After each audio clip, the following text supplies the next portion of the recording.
Hey there, guys. Adam Bro here, Adam Bro Fitness, talking about functional health, nutrition, and basically trying to help people get their health back or continue to build their health through time. I work a lot with nonprofits and people who dedicate their lives to helping others because I want to do my best to help them be their best for the calling they feel that they have on their life. But one of the things this is something I've been chewing on. This topic today I've been chewing on and dealing with clients in this area for quite a long time. And it's in the area of our feelings and emotions as it relates to progress. Progress could be anything. It could be mental health progress. It could be health progress. It could be progress in your business or progress in your nonprofit or progress in whatever area of life you find yourself moving in, right? Where you're trying to move forward, you're trying to make progress, and you're trying to get better, right? So we all run into this intersection between how we feel and what is the reality of what's happening, okay? A good friend of mine, Dr. Andy Yarbrough, who's a clinical psychologist, could probably speak a lot more heavily towards the emotional and mindset part of all this. But I want to do my best to add a little bit to this thought.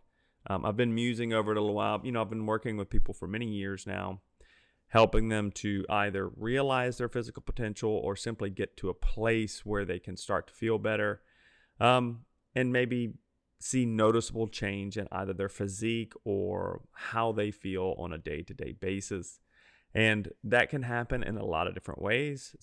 Context matters greatly when it comes to forward progress, especially in the physical realm, especially as it pertains to your body. Let's say your body fat composition, your health markers, for instance, your testosterone levels, estrogen levels, C-reactive protein levels. There's just a lot of variables that can be manipulated and seen to show progress with a few small changes in your life. But I'm helping people a lot, and I run into this issue a lot where people feel negatively about their progress, but objectively, the data says otherwise.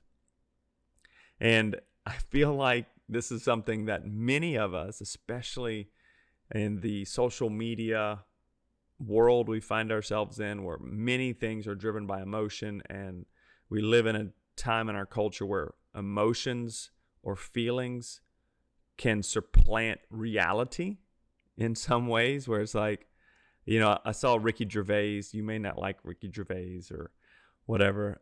I think he's hilarious. And the reason I think he's hilarious, not because he's crass or anything, but because he says what many people are thinking and makes no apologies for it. I really kind of like that, especially in our culture today. But where he says is, he's like, we need to reframe the saying that joke is offensive, and rather that I found that joke to be offensive. So the issue is not my feelings make me change the reality of what you say, but rather what you're doing makes me feel some type of way, and I embrace that I feel that way, but there's no imperative on reality to change based on how I feel. Okay? So I really like that thought that you might feel some type of way, but your emotions could be wrong. The facts of the reality are most likely not wrong, but your feelings towards them could be wrong. So we need to figure out what's happening. And this happens a lot when we're trying to pursue health, because there's so much driven by emotion these days, where it's like, if I feel great, then I am great. And if I feel bad, I am bad. Or if I feel like I'm making progress, I am making progress. If I'm not feeling so great about my progress, obviously I'm not making progress at all. And nothing could be further from the truth. Our feelings are very important because they do help us understand certain things. They help us understand maybe if a boundary has been crossed. If I get angry over something, it's usually because some unspoken boundary that I have has been crossed unbeknownst to the person who crossed it. And it's imperative upon me to deal with that emotion and respond accordingly and in a constructive way. Okay? So our emotions are good, but they should not dictate our reality, and they should not be used as a form of measurement. Okay? I'm going to take my glasses off here because they are irritating me. Emotions are not a reliable measurement system because they can fluctuate from moment to moment. They can fluctuate from situation to situation. Many times I'll have clients, they're not feeling motivated. And I'll be honest with you, motivation is a feeling, okay? It does not determine success. There are plenty of people who get really successful and they didn't feel motivated every day to do what they're doing, okay? I recently got a black belt in Brazilian Jiu-Jitsu. I've probably mentioned this before. I'll be honest with you, I'm very excited about that and I'm proud of it because I never thought I could get one. But there were many days where I did not feel motivated and many days where I did not want to be sweating, wrestling other grown men and trying to bend them to my will. There were days where I just didn't want to be there, but I still went. And the reality is my feelings did not match up with what was happening. I did not feel like being there. I did not feel like I was progressing, but the reality is I was progressing every time I showed up because my feelings did not determine my progress. Does that make sense? So I would like to talk real quick about this topic as it pertains to like weight loss, fitness, and things like that. Okay.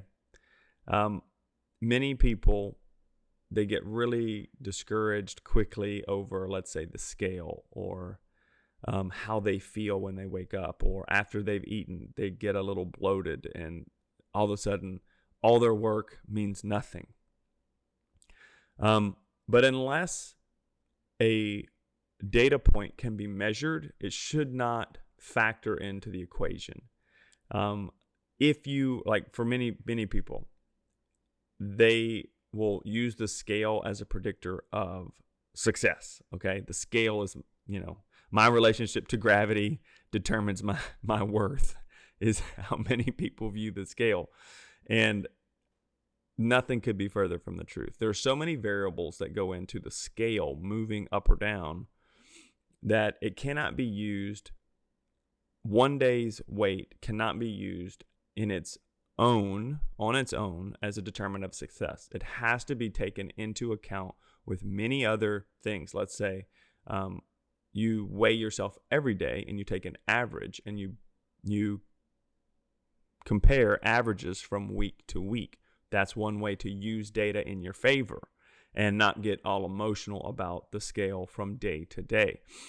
Another thing is if you are adding weight to exercises, if you went from a bench press of 100 pounds for 10 reps and now you can do 200 pounds for 10 reps, whether you feel like it or not, that is significant progress. It doesn't matter how you feel. It doesn't matter if the bar feels heavy or not. It doesn't matter if you feel motivated. Progress has to be determined by measurable values, not whether or not you feel great in this outfit or not today, or you feel like your husband or wife or significant other is attracted to you right now, or you feel confident at the beach in your bathing suit, or for guys cutting the grass and flexing on all the dads in the neighborhood. Those feelings are important, but they are not data points to measure, okay? And they are not data points in which to make decisions, okay? The way we use data when it comes to fitness is, are you getting stronger? If that's a yes, then we use that as a measurement. If you're not, We use that as a measurement of success or not success based on the programming. If you are losing weight and that's the goal, then that's a data point we can measure. If you are losing circumferences, like in your problem areas for most ladies, especially if you've had babies, it's in the midsection and hips. Are those areas moving are those measurements moving in a direction that is positive towards your goal? If yes, okay, great. If not, okay, great. We use the yes or no on those as a way to make decisions, not whether or not you feel great about how you look. That doesn't matter right now.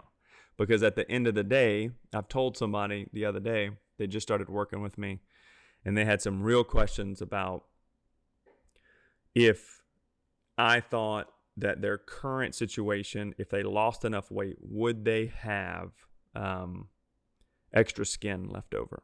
Okay, and this person, great individual, works so hard, dedicated to the church, just loves working to help other people.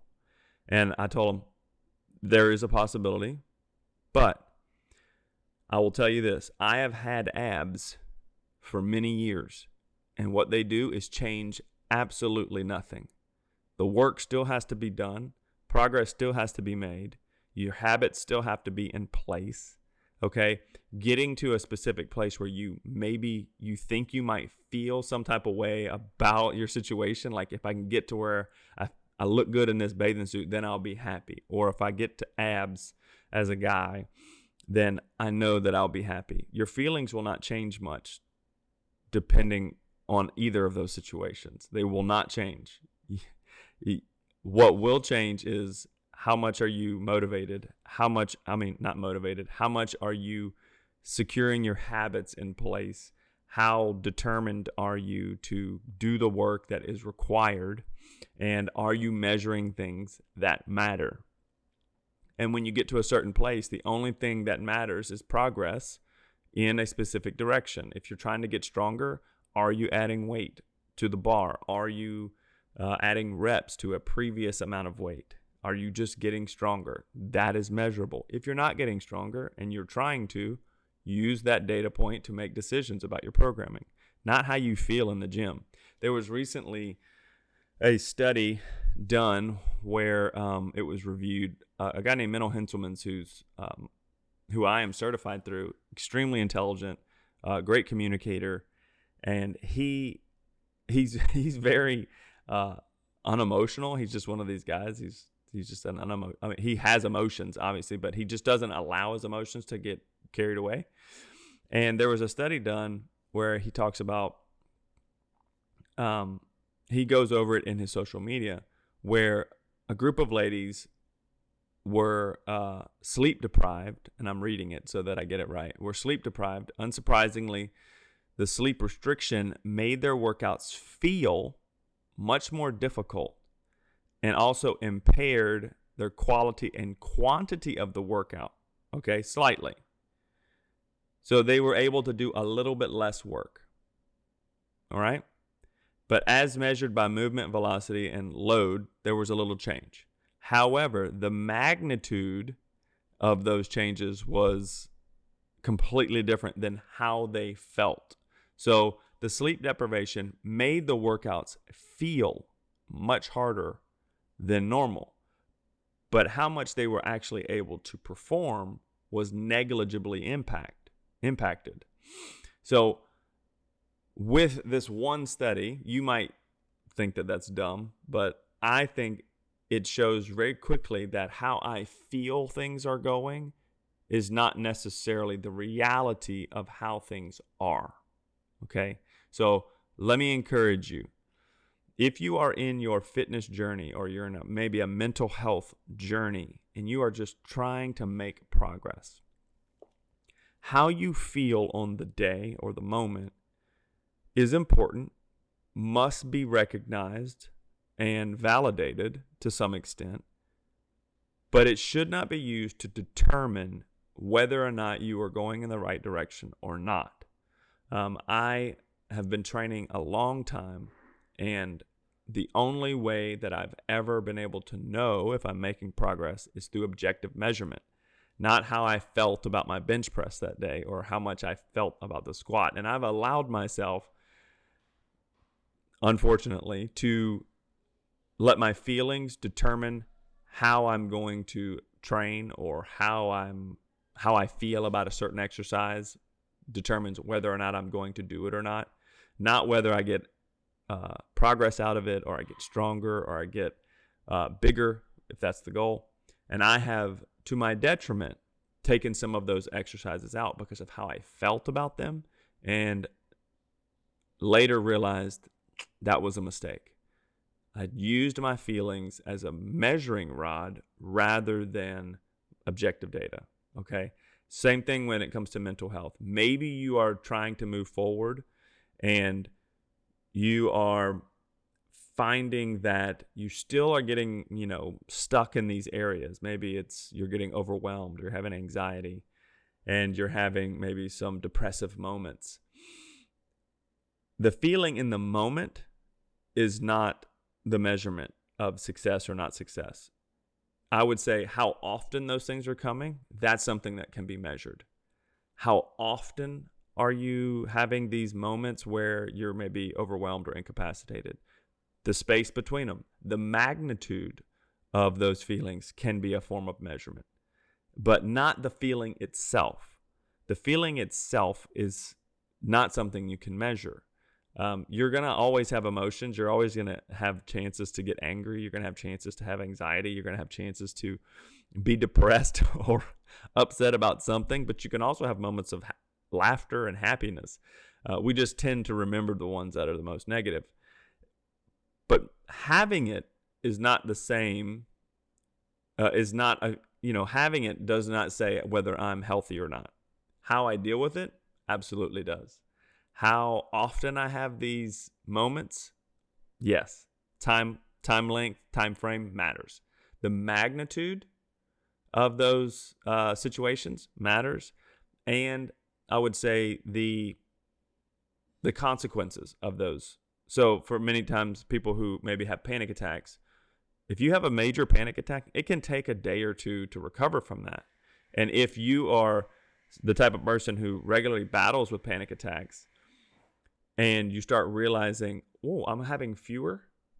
Okay, there are fewer, and I'm recovering faster afterwards. Okay, that's a sign of progress. But how you feel about having panic attacks, whether you like them or not, does not matter. Okay, so it's the same thing with the gym. It's the same thing with your food. Maybe you're not happy with the food you're eating right now. Like you're not getting all these, feelings, these dopamine hits from the diet food that you're eating right now.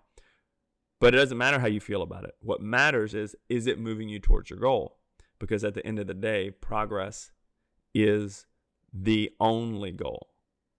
And there is no standing still. You're either moving forward or you're moving backwards. Okay? There is no let's just sit still. If you're sitting still, you're technically moving backwards. There's no Switzerland here where you're just neutral. All right, so let me encourage you. If you are on this journey and you are struggling with your feelings about your progress, do your best to find a way to objectively measure your progress that is separate from how you feel, okay?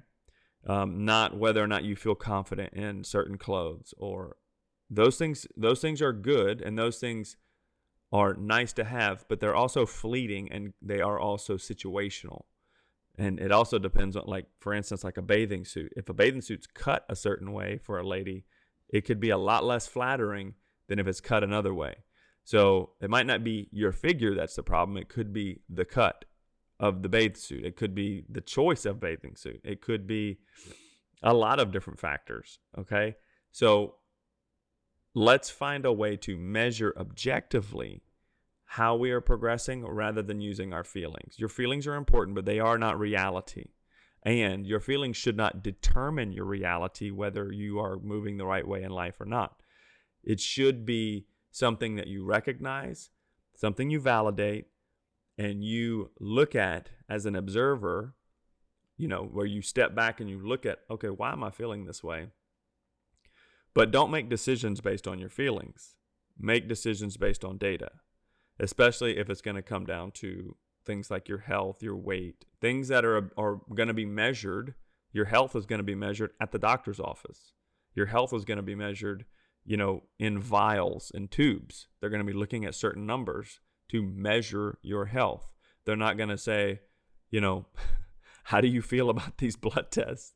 Are you happy about them? Well, then you're healthy. If you're not happy, you're unhealthy. Okay, your feelings don't matter in that situation. Okay, so let's find a way to objectively measure so that we can take the emotion out of our progress. Okay, you can be happy about your progress, but you shouldn't be overly sad if you're not making progress. You should use the fact that you're not making progress as a way to change your strategy, not feel bad about yourself. All right? So let's take the emotion out of it. Your feelings do not determine your progress. Your measurable data points determine progress. And what is the goal? If you don't know how to get progress moving forward in your health and fitness, hire a coach. If you are battling with emotional instability or trauma in your life and you're not sure how to move forward and you're not even sure if you are progressing, find a therapist, right? Find someone who can help you measure, all right? So you can do it. You can move forward. Just don't let your feelings dictate what you're going to do. Too many of us are being led around by our feelings these days, and it's getting us into a world of trouble. And it's also creating people who don't know how to progress in spite of their feelings. We have an entire generation of people, it seems like, who are incapacitated when their feelings are encroached upon, or they have a feeling that they are not comfortable with. Progress stops altogether, and the world must come and nurse them. That's not how life works. That is not how people who see success in their life operate. And you will also not see success in your life if you operate that way. So don't let your feelings determine your progress. Find a way to objectively measure it and then move forward. Change strategy or approach based on data, not based on feelings. All right? Hopefully this is helpful. Hopefully it will inspire you to keep moving forward in spite of how you feel. All right? You can do it. Have a good day.